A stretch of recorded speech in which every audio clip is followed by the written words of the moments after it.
Hai guys, Assalamualaikum warahmatullahi wabarakatuh. Oke, dalam video ini kita berkesempatan untuk membahas yakni soal dan pembahasan tentang cost volume profit analysis atau BEP analysis ya. Kalau saya pribadi biasanya lebih suka sebutnya analisis CVP ya. Lebih gampang, lebih Jowo gitu loh Rek ya kalau saya bilang. Oke. Seperti saya bilang di awal, saya menggunakan salah satu buku terbitan dari penerbit Salemba 4.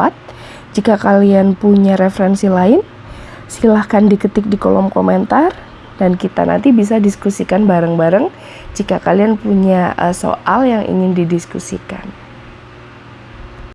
Without any further ado, kita langsung aja ke contoh soalnya ya. Oke, PT RST memproduksi dan menjual suku cadang khusus untuk telepon genggam pintar atau smartphone.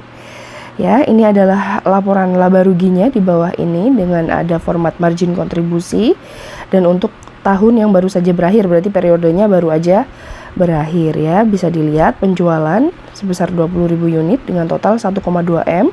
Per unitnya senilai 60.000, kemudian biaya variabel 900 juta, per unitnya 45.000, kemudian margin kontribusi 300 juta, per unitnya 15.000, kemudian beban tetap 240 juta, kemudian laba operasi 60 juta ya. Kita lihat nih apa aja yang ditanyakan. Yang pertama, tentukan titik IPAS dalam unit, kemudian titik IPAS dalam rupiah. Ketiga, jika perusahaan mentargetkan laba sebelum pajak sebesar 180 juta, berapakah jumlah unit yang harus terjual? 4. Jika perusahaan ingin memperoleh laba setelah pajak sebesar 150 juta, maka berapakah jumlah unit yang harus terjual? Tarif pajak adalah 25%. Soal yang kelima, tentukan margin of safety dalam rupiah. Kemudian tentukan degree of operating leverage saat ini. Terakhir, asumsikan bahwa penjualan naik sebesar 20% di tahun depan. Berapakah kenaikan laba dalam persentase yang diharapkan oleh perusahaan? Oke, kita bahas satu-satu. Yang pertama ya, titik impas dalam unit ya. Titik impas dalam unit atau BEP-nya ya, rumusnya adalah total biaya tetap dibagi dengan harga jual per unit dikurangi biaya variabel per unit. Titik impas dalam unit ya, total biaya tetap tadi 240 juta, kemudian dibagi 60.000 dan dikurangi 45.000. Sehingga untuk jawaban dari soal yang pertama adalah 16.000 unit. Oke, untuk soal yang pertama. Untuk soal yang berikutnya kita akan membahas tentang titik impas dalam rupiah ya. Nah, untuk menentukan titik impas dalam rupiah kita harus mengetahui dulu margin kontribusi per unitnya. Yang mana rumusnya adalah harga jual per unit dikurangi biaya variabel per unit ya. 60.000 dikurangi 45.000 sama dengan 15.000 ya. Kemudian baru kita hitung rasio margin kontribusinya ya. Rumusnya adalah margin kontribusi per unit ya, kita bagi dengan harga jual per unit. Margin kontribusi per unitnya tadi di atas berapa? 15.000, kita bagi 60.000 sama dengan 25% ya. Oke. Titik impas dalam rupiah selanjutnya kita tentukan ya, total biaya tetap dibagi rasio margin kontribusi ya. Baru ini kita hitung titik impas dalam rupiahnya. Total biaya tetap tadi berapa? 240. Rasionya tadi berapa? 25% ya. Jadi berapa nih ketemunya? Adalah 960 juta titik impas dalam rupiahnya. Jadi BEP-nya ya Rek ya, yang harus di batas minimum oleh perusahaan adalah 960 juta gitu.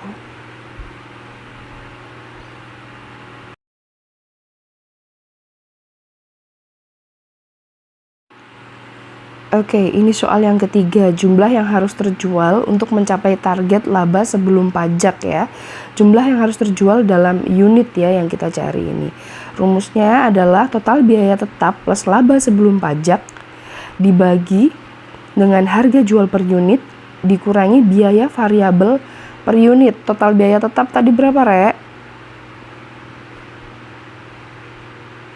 Oke, sepi ya, namanya kita online ya.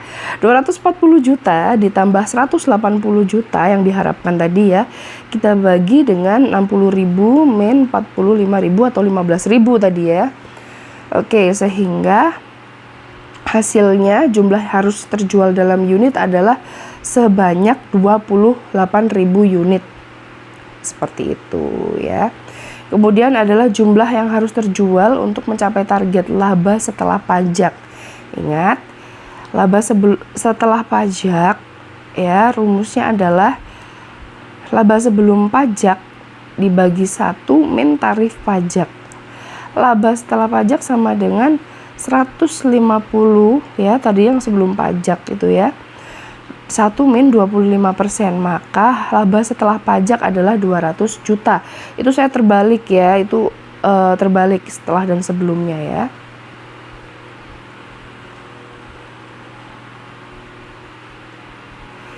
Sehingga jumlah yang harus terjual untuk mencapai target laba setelah pajak adalah ya 240 juta plus 200 juta ya. Sehingga berapa nih hasilnya gitu ya, unit yang harus terjual agar target laba tercapai. Nah, ini ya, jadi sebesar 29.334 unit ya yang harus terjual agar target laba tercapai setelah pajak. Berapa tadi? 200 juta. Next adalah margin of safety dalam rupiah ya. Margin of safety dalam rupiah ini kita artikan sebagai ambang batas aman ya, margin yang diperoleh oleh perusahaan. Kita mencarinya dengan rumus penjualan saat ini dikurangi penjualan dalam pencapaian BEP ya. Penjualan saat ini adalah 1,2 miliar dikurangi dengan BEP tadi 960 juta. Maka hasilnya adalah 240 juta ya. Artinya perusahaan sekurang-kurangnya memperoleh kerugian 240 juta sehingga marginnya bisa aman ya. Jadi paling nggak boleh lebih dari 240 juta. Kalau lebih dari itu akan mengalami kerugian. Next kita membahas degree of operating leverage atau DOL ya. DOL ini kita peroleh dengan margin kontribusi ya, kita bagi dengan laba operasi. Margin kontribusi di awal tadi berapa? Adalah 300 juta. Kita bagi dengan 60 juta laba operasinya. Maka diperoleh DOL-nya adalah 5 kali. Setelah kita menghitung degree of operating leverage atau DOL, kita bisa menghitung dampak kenaikan penjualan pada laba. Oke. Kenaikan dalam laba ini kita bisa hitung dengan DOL ya, dikali dengan kenaikan dalam penjualan. Tadi kenaikan dalam penjualan kan kita harapkan 20%. Ya, kita kalikan dengan DOL-nya 5. Jadi 5 dikali 20%. Ini salah ya. Jadi 100% ya. Jadi keuntungan pada periode berikutnya kita tafsirkan sebesar 100%. Oke, itu tadi adalah contoh soal dan pembahasan dari saya. Jika kalian punya contoh soal yang lain atau referensi lain, bisa kita diskusikan bareng-bareng. Kalian tulis aja di kolom komentar. Oke, sekian dari saya, sekian dari video ini. Kita jumpa lagi di video kita berikutnya. Terima kasih. Assalamualaikum warahmatullahi wabarakatuh.